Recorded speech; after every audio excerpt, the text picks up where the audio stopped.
क्यों कहते हैं?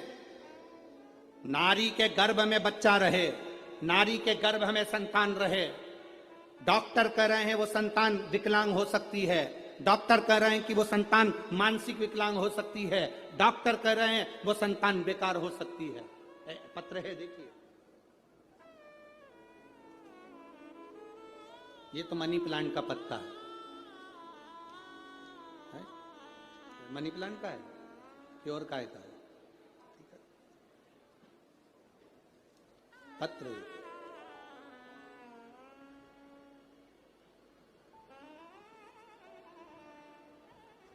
मेरा नाम निशा श्रीवास, भवानी नगर, पारड़ी, नागपुर। मोबाइल नंबर ये है। कहीं बैठी हैं? आप ही हैं? हाथ हिलाइए एक बार। गुरुदेव, लिया बच्चे को, लिया लिया। गुरुदेव, शादी 2014 में हुई थी। शादी के बाद कोई संतान का सुख नहीं हुआ। टेस्ट भी करवाया तो भी बच्चा नहीं हुआ।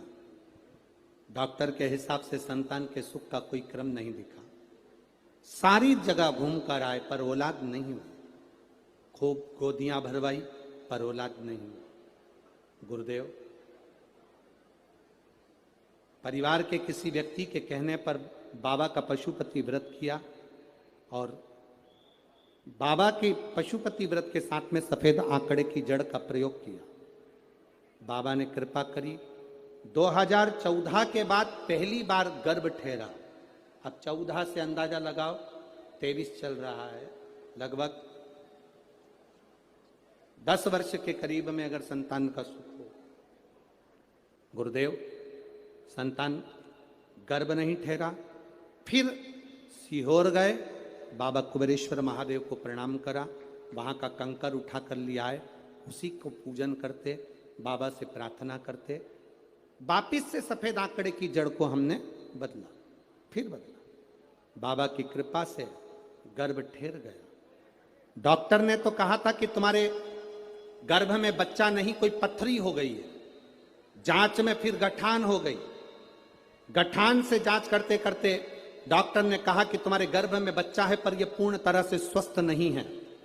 इस बच्चे को गिरा देना चाहिए, इस बच्चे को निकाल देना चाहिए। यह बच्चा ठीक नहीं है, यह बच्चा श्रेष्ठ नहीं है। 10 वर्ष के बाद जिसकी गोद भरी हो गुरुदेव, वो बच्चा कैसे गिरा दे?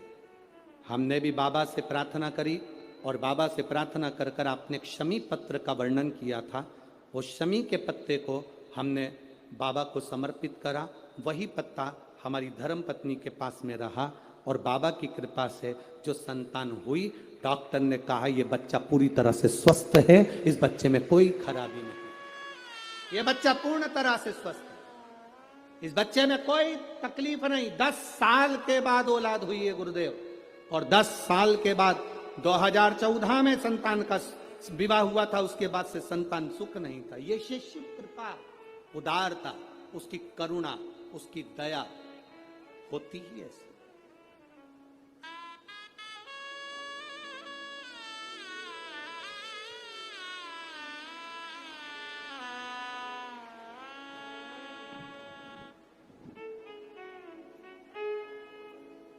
शंभु।